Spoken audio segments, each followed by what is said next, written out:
Hola, ¿qué tal? Esto es Tus Derechos, una iniciativa del Tribunal Constitucional que junto a TV Perú buscan precisamente eso, acercarle sus derechos, porque es información que usted necesita conocer y además necesita también poder manejar, como por ejemplo estar en total convicción de que podemos desautorizar en cualquier momento y totalmente el uso de nuestra información personal. Esto es, estamos en algún momento en nuestra casa, relajados, entretenidos o a lo mejor ya hasta ocupados y recibimos por ahí alguna llamada que nos ofrecen desde tarjetas de crédito, seguros de todo tipo y hasta ofertas. Y uno se pregunta cómo es que estas personas han obtenido nuestros teléfonos e información si en ningún momento hemos cruzado ni saludo. Hoy conversamos de eso en Tus Derechos, hablamos sobre las bases de datos. Soy Rocío Aliaga, bienvenidos. Para quienes todavía les resulten extraños o ajenos los nuevos lenguajes tecnológicos, es muy probable que no tengan ni idea de qué es una base de datos, para qué sirve y cuáles son sus derechos respecto de la misma. En ese sentido, viene muy a cuento explicar primero de qué se trata esta compilación de información. Y es que una base de datos es precisamente eso, una compilación, casi un inventario de información personal clasificada por diferentes rubros. Esto es, desde la historia crediticia de una persona, pasando por su información personal, edad, dirección, teléfonos fijos y celulares, cuentas de correos electrónicos, número de hijos y hasta información respecto de sus compras habituales y rangos de salud. Una base de datos es, en buena cuenta, una radiografía a la información personal de cada quien manejada en un soporte virtual, o mejor dicho, que se puede enviar por computadora en forma de archivo. Información personal sobre la cual tiene acceso, por ejemplo, y con razón, las entidades financieras. En tanto de ser usted evaluado para un crédito bancario, es necesario que el banco acceda a esta información para poder medir su viabilidad crediticia o verificar si es un buen pagador. Y hasta ahí, todo bien. El tema en conflicto es cuando se filtra o intercambia esta información entre instituciones comerciales, aprovechando vacíos legales, y a usted le acaban llamando a casa un sábado por la mañana de un supermercado para ofrecerle productos en oferta para su bebé que acaba de nacer. Cómo se enteraron del alumbramiento, cómo supieron su nombre, su edad o cómo siquiera obtuvieron su teléfono, es porque usted se encuentra ya en su base de datos con toda su información a su disposición sin que usted haya cruzado ni un saludo con ellos. Lo cierto es que el único dueño de sus datos, de su información, es usted, y en ese sentido tiene potestad o mando sobre los mismos. Es así que, apelando al derecho de autodeterminación informativa derivado del derecho a la privacidad, el Tribunal Constitucional falló a favor de un ciudadano que sintió afectado el derecho a reservar su información personal para fines útiles para él mismo y que no acaben dando vueltas en el carrusel comercial para fines de las grandes tiendas.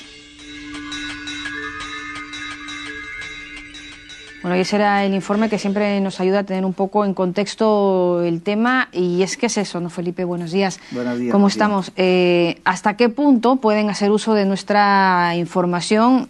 ¿Hasta qué punto estamos nosotros informados de la ley que protege nuestra información y nuestros datos, ¿no es así? Sí, en realidad es un desafío pendiente no solo para las entidades públicas, sino para todos los ciudadanos. Ajá. Yo estoy seguro que muchos, pese al esfuerzo que se puede hacer desde las entidades públicas, de programas como este, para que se difundan el derecho a la protección de datos personales, no es todavía muy extendida esta noción entre la ciudadanía. Y es que uno se le ocurre que debería ser normal que nuestro domicilio aparezca en las bases de datos de todo el mundo, y en realidad no lo es. Claro. Y la sentencia de la que trata este programa es de un proceso que se inicia contra una central privada de administración de datos referido a riesgos. El Infocor.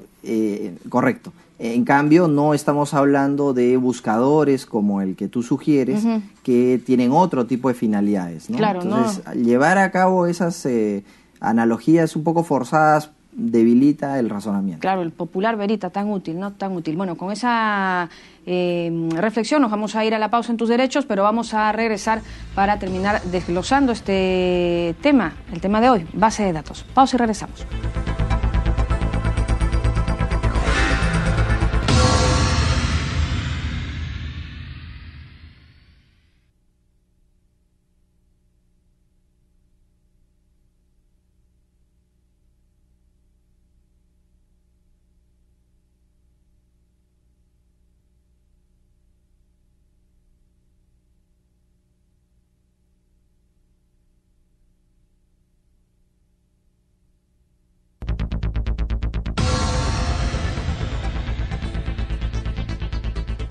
Estamos ya de regreso en Tus Derechos esta mañana conversando acerca de las bases de datos. Para ampliar esta información, poner ahí un poco los puntos y ordenarlos, nos acompaña la doctora Lourdes Zamudio, especialista en el tema y además profesora de Derecho de la Universidad de Lima. Muchísimas gracias, doctora Zamudio, por estar con nosotros esta mañana. Bienvenida a Tus Derechos.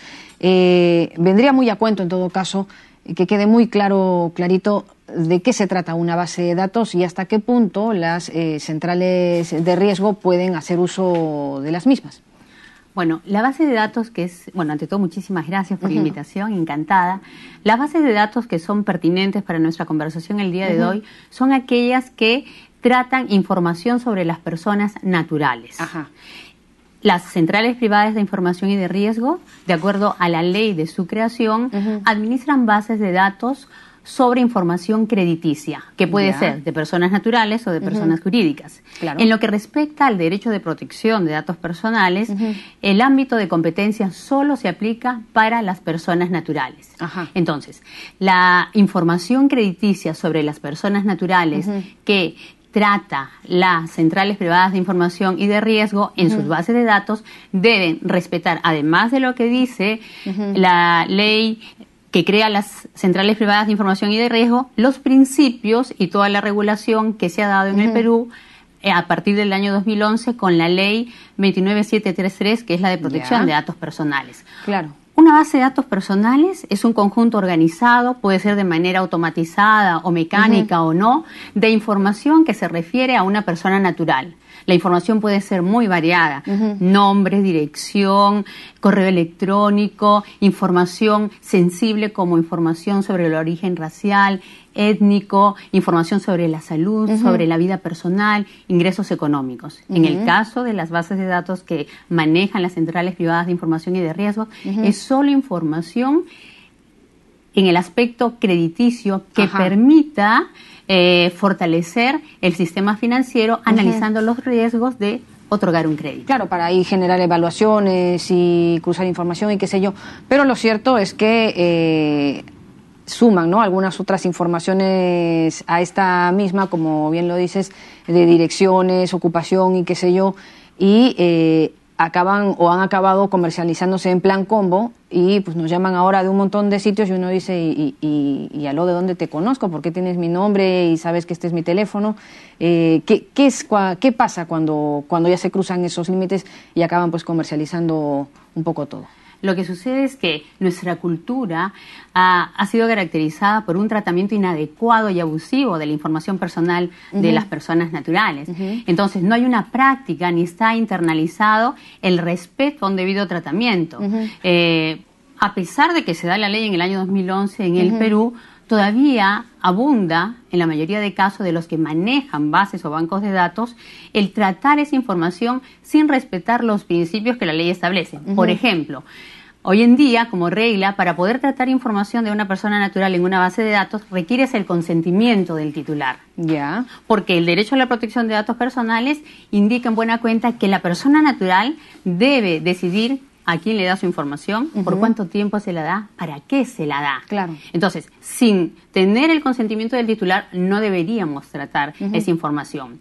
No obstante, como ningún derecho es absoluto, sino relativo, y convive con otros derechos y otros bienes y principios constitucionalmente protegidos, en el caso de las centrales privadas de información y de riesgo, que no en pocos casos a nivel mundial y en el Perú han tratado información más allá de la permitida, que como has mencionado, claro, no solo la crediticia, uno ni se entera. Efectivamente, estas centrales privadas de información y de riesgo, para recoger y tratar su información, son objeto de una excepción a la Ley de Protección de Datos Personales. A ver. Es decir, si bien el principio para que alguien trate la información personal de una persona natural es que me dé el consentimiento, hay supuestos establecidos en el artículo 14 de la Ley de Protección de Datos Personales donde no se requiere el consentimiento del titular para poder tratar su información. A ver. Una de estas excepciones es la actividad que realizan las centrales privadas de información y de riesgo, que recopilan la información de la SBS o de las entidades del sistema financiero que les indican el récord o el comportamiento crediticio de los distintos clientes que tienen. Puede ser positivo en el sentido de que sean pagadores oportunos o puede ser negativo. El tema es que a veces estas centrales privadas de información y de riesgo no solo tratan datos que tienen que ver con el ámbito crediticio, sino que se exceden, manejan información personal para la cual no están autorizadas porque no tiene que ver con información crediticia y por lo tanto no contribuye a fortalecer el sistema financiero. Y ahí viene un abuso o un indebido tratamiento. Claro, y que se suma la desinformación o el poco conocimiento que tiene el usuario de estos temas. Esto es, hay muchas tiendas por departamentos que cuando uno va a hacer la compra nos piden el DNI y sin embargo hay uno se ve un poco coaccionado a tener a veces hasta que darlo porque diera la impresión de que si uno no lo da no nos van a vender un polo. Entonces eso no tiene nada que ver. Lo hacen precisamente para hacerse de nuestra información y no tienen derecho a eso, ¿verdad? Como lo acabas de decir, uno se siente como presionado, porque la ciudadanía, la persona en general, no conoce el derecho y por lo tanto no puede ejercer el derecho. Entonces, uno que conoce debe decir, ¿para qué requieres esa información? No es necesaria para la transacción comercial que estamos haciendo. Claro. Yo tengo que proteger mi información. Por eso es importante difundir el conocimiento de este derecho. No solo para las personas naturales, sino también para las mismas autoridades. Pero luego, de otro lado, y sobre esto último que dices, sobre todo también para las autoridades, ahora que venimos de un proceso electoral de autoridades regionales y locales, surgieron buscadores, lo cierto es que muy útiles, ¿no? Que hicieron por ahí algún trabajo que a veces ya hasta les desborda al Jurado Nacional de Elecciones y a las instituciones electorales respecto de las hojas de vidas de los candidatos. Y bueno, pues terminaron ahí saltando una serie de informaciones que terminaron ayudando muchísimo, ¿no? Porque nos dimos con las sorpresas penosas de que habían candidatos procesados por delitos terribles y algunos todavía en plena investigación. ¿Esto tiene que ver con esta información? ¿Se verían, en todo caso, en riesgo este tipo de buscadores? A ver, en realidad este es dentro del ámbito tan amplio del derecho a la intimidad y del derecho a la protección de datos personales, un tema específico diferente al de las EPIs. Pero acá entramos no solamente en el tema de la intimidad y de la protección de la información personal de los candidatos, sino que ahí hay que conciliar este derecho con otro bien jurídicamente protegido constitucionalmente, como es el emitir un voto consciente frente a una persona que con transparencia me dice quién es y en quién voy a depositar yo mi confianza para un cargo público. En ese caso, cuando hay una importancia, una relevancia de conocer a alguien que va a acceder a un cargo público, hay que analizar el tema y ya se viene a conciliar el derecho. No puede haber una protección excesiva de su información personal porque en este caso hay otro bien. Público. Así es, ¿no? En ese caso. No colisiona en todo caso con... No. En realidad, cuando hablamos de colisión de derechos, no hay necesariamente una colisión, sino hay que buscar un equilibrio. En algún momento prevalecerá otro. En este caso, por ejemplo, de la información sobre los candidatos a cargos públicos, no estoy... preliminarmente podríamos decir, hay un interés público que justificaría el que las personas que piensan ejercer a un cargo público de elección sean transparentes, porque van a ejercer un cargo público, ya, ¿no? Eso es un ideal, ¿no? O sea, de ahí a que se dé... Por eso mismo. Entonces, la ciudadanía, los electores, buscamos mecanismos para que nuestro derecho sea ejercido informadamente, ¿no? Ahí hay un interés público que hay que tutelar. Si ha habido pronunciamiento al respecto, no, no lo puedo decir, pero hay un interés público que habría que analizar y que definitivamente la sentencia que mencionamos no se refiere a ese tema ni estaría prohibiendo eso. No se refiere a esa ley de protección de datos, que claro, no se trata de su dirección y su teléfono, sino de procesos penales, ¿no? De procesos penales en el sentido de personas que van a candidatear públicamente, que deben ofrecer una transparencia en cuanto a su hoja de vida para lo que aspiran, ¿no? Pero hay varios derechos que considera y que habría que analizar en el caso concreto. Bueno, yo creo que ha quedado ahí más que claro. En todo caso, vamos a seguir conversando con la doctora Zamudio luego de la pausa. Pausa y regresamos en Tus Derechos.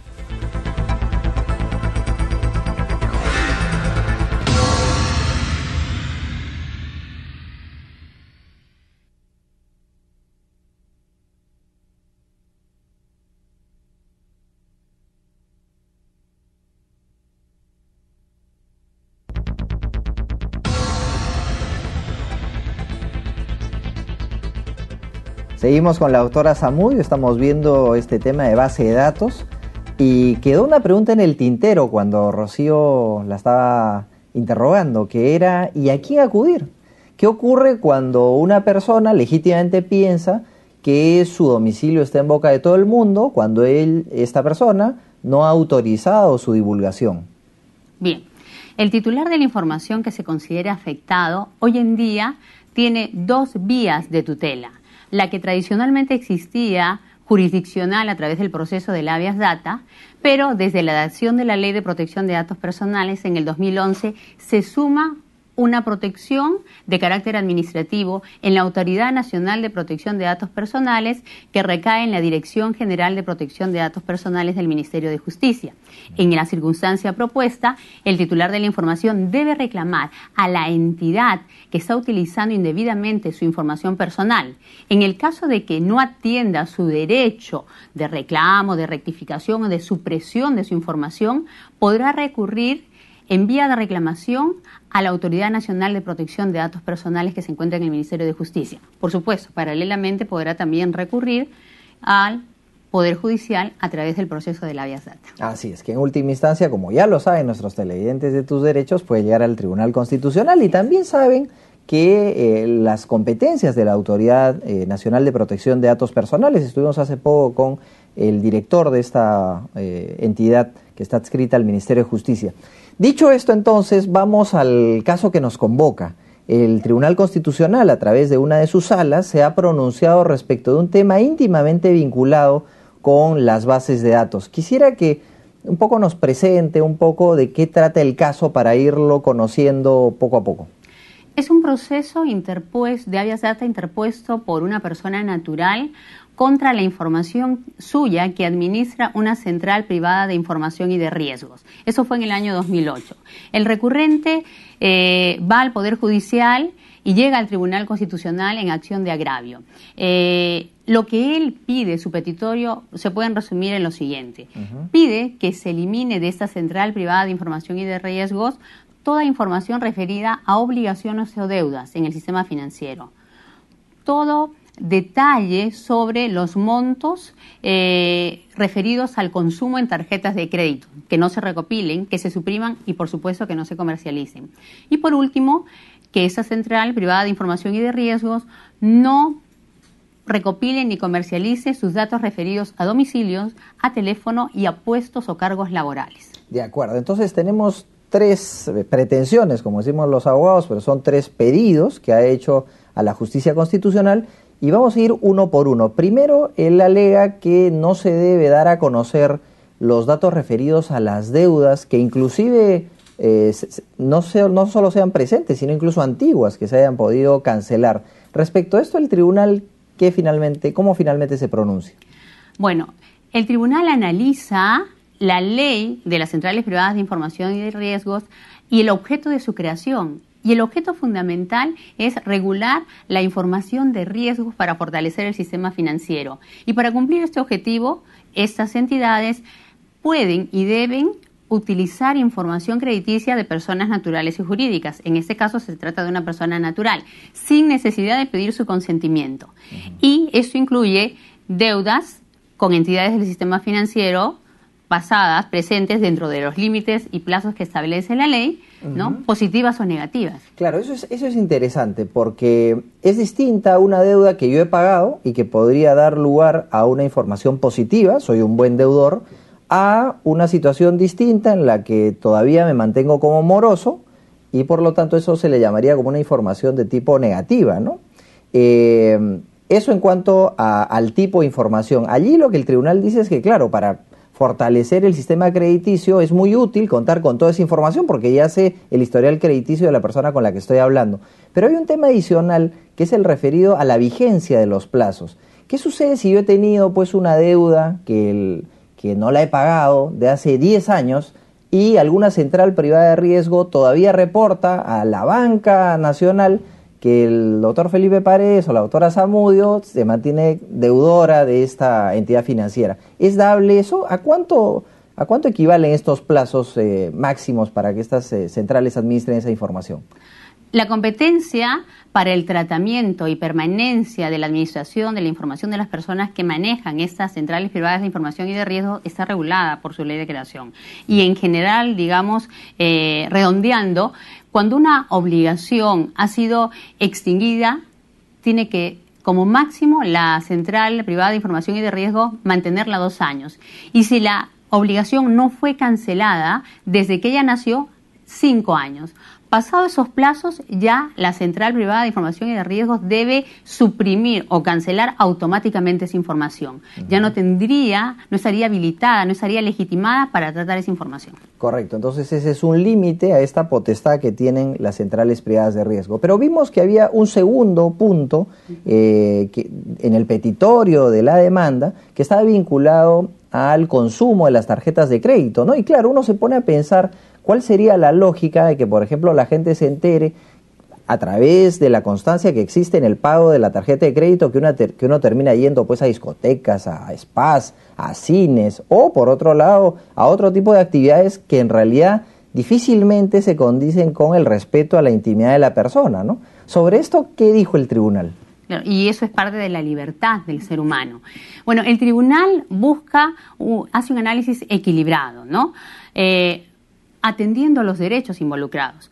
Por un lado dice, la información sobre los gastos por consumos de tarjetas de créditos es un indicativo pertinente de la trayectoria crediticia de una persona, de manera tal que es oportuno dentro de la ley que se administren por esas centrales privadas de información y de riesgo. ¿Pero cómo?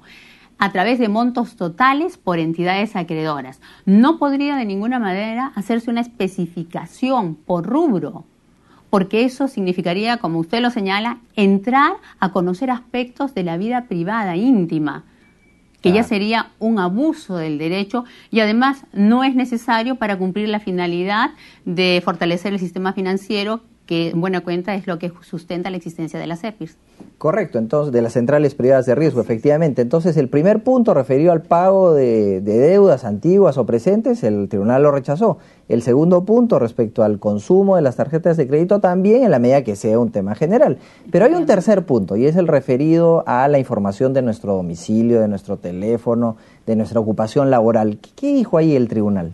Bueno, el tribunal señaló que a la luz de la ley de creación de las centrales privadas de información de riesgo o CEPIRS, el tratamiento de información que no tenga carácter crediticio, como es los números de teléfonos de la persona, como es la dirección o domicilio, o como es los cargos laborales que ha ejercido, no debe ser efectuada, es decir, es impertinente, es excesiva, no está de acuerdo a la finalidad que busca la actividad de las CEPIRS y tampoco es proporcional. De manera tal que en ese caso la sentencia del tribunal ampara la pretensión del recurrente, ¿no? Y se ordena que se cancele o se suprima esa información. Claro, porque efectivamente uno se pone a pensar cuál es la relevancia para el tráfico financiero de que alguien conozca mi domicilio. En realidad sería distinto, o mi teléfono. En realidad, en cambio sí suena mucho más conducente a esta finalidad que sepan si he pagado mis deudas ante el sistema financiero, ¿no? Sí, y lo has hecho de manera oportuna o no, o el monto de tus tarjetas de crédito global, eso sí es pertinente, ¿no? Y dentro del plazo que señala la ley. Eso sí, va directamente a cumplir la finalidad que justifica la existencia de estas entidades. Y cuando se declara fundada la demanda, se dispone que se cancele este tipo de información por parte de esta CEPIR o Central Privada de Información de Riesgo. Pero antes usted hizo referencia indistintamente a la modificación, a la cancelación. ¿Cuándo estamos ante una acción de cancelación de un tipo de información? Claro, la cancelación de la información se refiere básicamente a aquella información personal que es caduca o que es ilegal, ¿no? Que no tiene ninguna justificación para que exista. Correcto. O podríamos decirlo también, haciendo una interpretación sistemática, aquella cuyo plazo de permanencia en el banco de las CEPIs ya se extinguió por disposición de la ley, 2 años o 5 años. Correcto. Agradecemos mucho a la doctora Zamudio por su didáctica presentación y regresamos después con las frases del programa. Para poder tratar información de una persona natural en una base de datos, se requiere el consentimiento del titular. La persona debe decidir a quién le da información, por cuánto tiempo se la da y para qué se la da. El titular de la información debe reclamar a la entidad que está utilizando indebidamente su información personal. Bueno, y esas eran un poco las frases que creemos que han marcado el programa.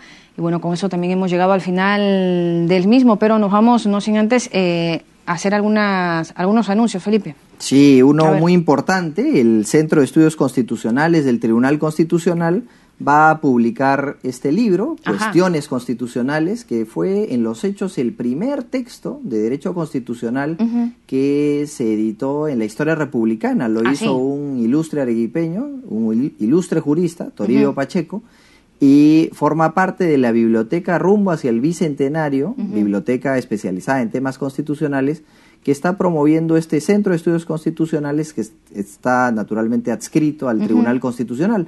Esta obra, que tiene una fina edición, se va a presentar próximamente y va a estar a disposición de las personas que así lo requieran. Bueno, queda entonces ahí la mención como material de consulta y con eso llegamos al final. Amigos, como siempre, recordarles que si tienen algún comentario o sugerencia que ustedes estiman puede hacer tema de este programa, nos lo hagan llegar a nuestras cuentas en las redes sociales. Continúen TV Perú, mucho más que ver. Chau, chau.